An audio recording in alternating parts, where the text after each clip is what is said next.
For Underdog, it was a fairly routine hero's day, and he went quietly about his heroic business. He foiled a bank robbery.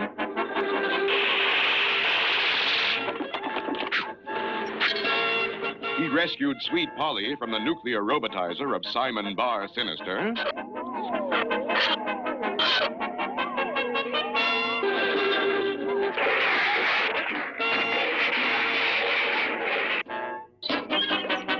And in general, he made himself useful around the world.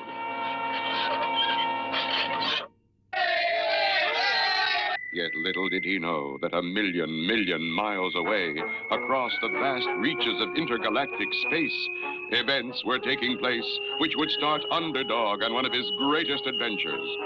There, on the faraway planet Zot, ruled the terrible-tempered King Clobber. I'm surrounded by incompetence. Oh! Thunderhead! The only one who could approach him was his daughter, the beautiful Princess Glissando, who was the apple of his eye. How is my little pigeon egg today? Why, what's the matter, tiny one? I want a husband. So then you shall have a husband. But you must have the best. Where is Goggle, my prime minister? Here, sire. Oh, there you are. I want you to go throughout the kingdom of Zot and find the young warriors who would be suitable for my daughter. Don't forget, they gotta be strong. Right, the strongest. Then we'll put them all in the arena and let the best man win. All the finest warriors in the kingdom of Zot were rounded up and sent to the arena where they were to fight for the Princess Glissando's hand. There was Claude, Bode, Gode, Garn, Tarn, Jern, Ran, Ban, and Seymour. The best and strongest Zotzers in the land. Let the Zotzing begin!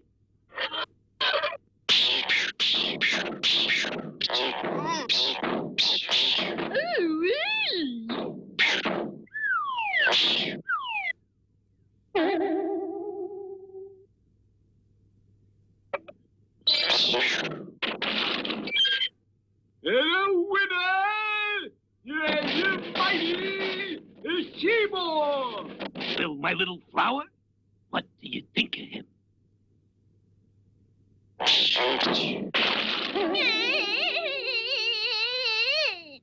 I want a strong husband. She's right. Goggle, search the galaxy. Search the universe. My little girl shall have the strongest there is.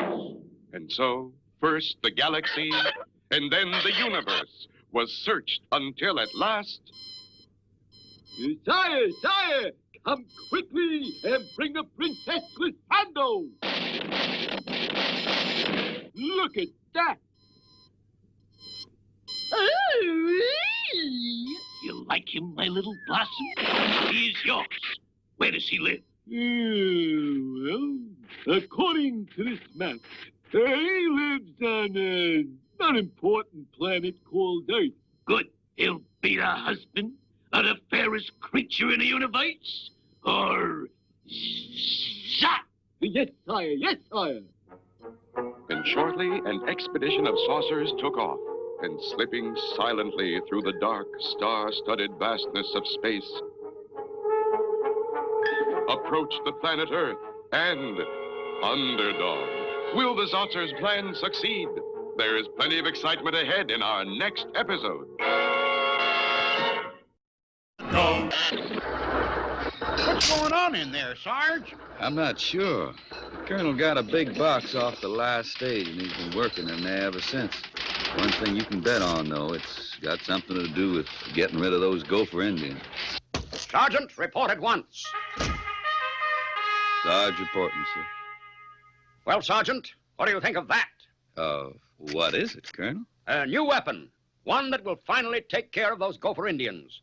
This is a Gatling gun. But what does it do? It fires one shot after another, like an army of men. You just push this in and pull on this and... Oh, no! That sure ought to take care of those Indians, all right. If you don't take care of us first. Gun! Uh-oh. Colonel got new kind of gun. Bang! Bang! That sound bad. You got 'em planned? Swish splash. We send 'em Colonel message and tell 'em where we go. Then swish, splash. Whoopie-doopie. We have fun. Yes, Sergeant. I have it on good authority that the Indians will try to cross the river near these falls. But there's no way we can get them from this bank, Colonel. Of course not. But you're in the Army, Sergeant. And Regulation 6489J says, be prepared. That's why we brought along this raft. Come along. Bully, this is fine. Now you keep rowing so we won't get pulled over those falls. I'll man the Gatling gun. But, Colonel... Look, they're crossing up ahead.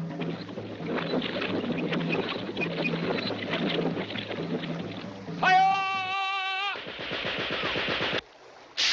Colonel! Don't worry, Sergeant. I'll get them this time. The falls, Colonel!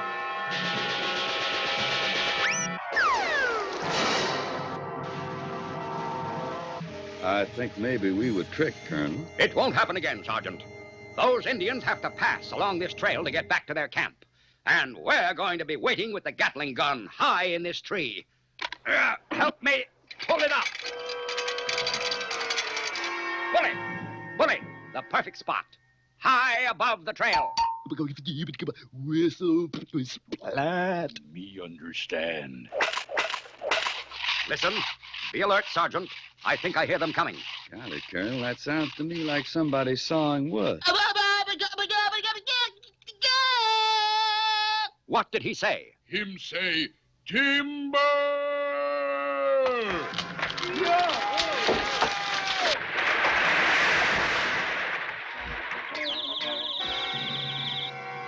We'll use this covered wagon, Sergeant. It's an old Army trick I learned on the California Trail. Well, how does it work? You dress up like an old lady and drive the wagon near the Gopher camp. Naturally, they'll attack. But, I'll be hidden in the back of the wagon with the Gatling gun. Come along. Look like old lady driving covered wagon all alone. Aha! Sergeant drive wagon and Colonel in back with big gun. What we do? Roll. Roll. We use big rock. Whoopie-doopie. Make big crash. Any sign of them yet, Sergeant? Not yet, Colonel.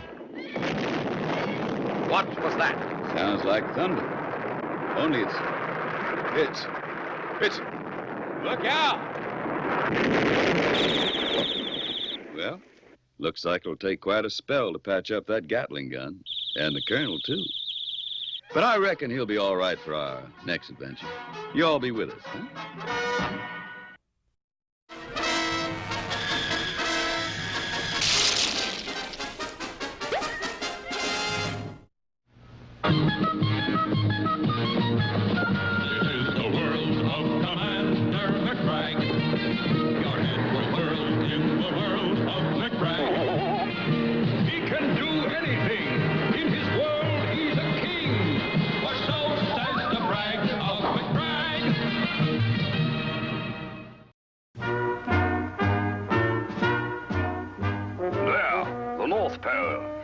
Commander, We began in an icebreaker.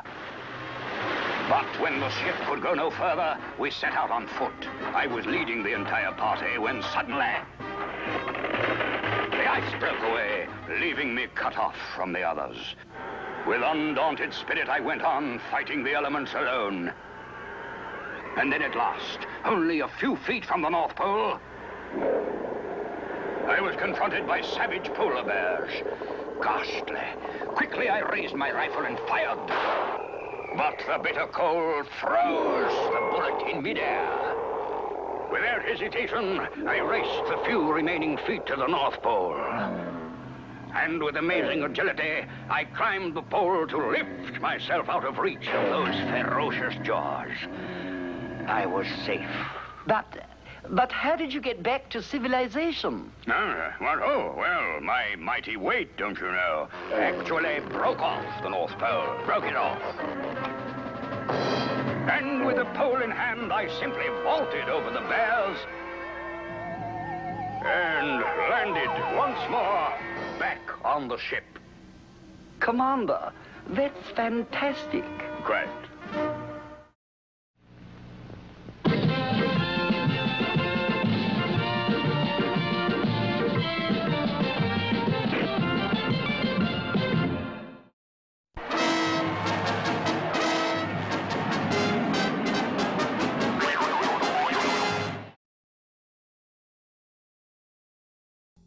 King Clobber sent a squad of flying saucers to bring Underdog back to Zot. The saucers are approaching Earth, and the people are alarmed. Sweet Polly Purebred, TV's top reporter, is on the scene. And the entire world is on the verge of panic because of these mysterious flying objects from outer space. The authorities are searching for Underdog in hopes that he might be able to do something. And where was Underdog? At that very moment, he was going about his hero's business 100 feet beneath the surface of the ocean, battling a submarine that gangsters were using to smuggle goods into the country.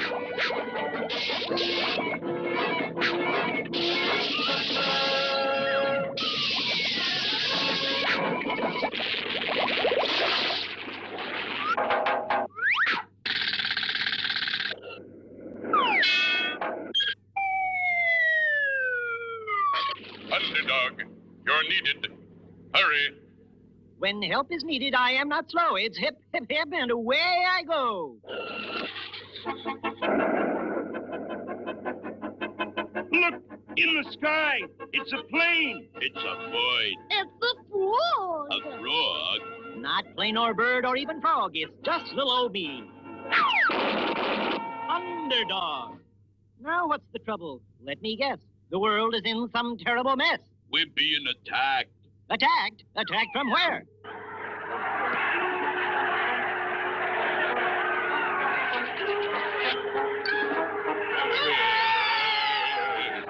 Iceling? Where is the one called Underdog?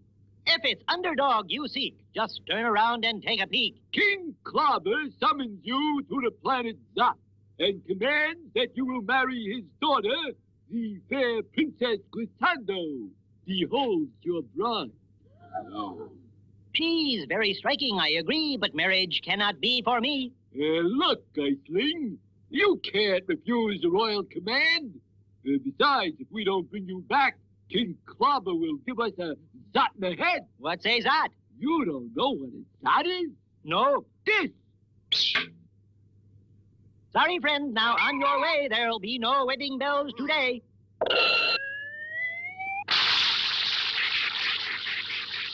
You'll be sorry. What? You didn't bring him back? I'm surrounded by incompetence. But he was too much for us. He's too strong. Weaklings, get me Claude, Bode, Gold, Gon, Ton, Chain, Ram, Bam, and Seymour.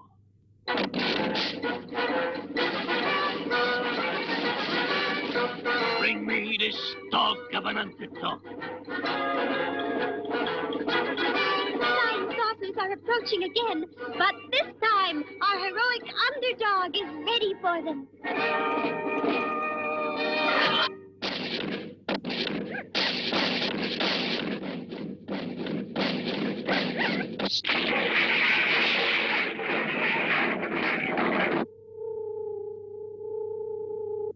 Well, where is he? We didn't bring him, Highness. What? You the strongest man in Zot? Oh, I'm surrounded by incompetence. Now call out the army.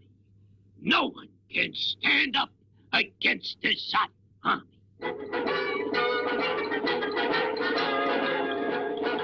What will happen when the army of Zot reaches Earth? Can Underdog stand up to this new challenge? There's excitement ahead in our next episode.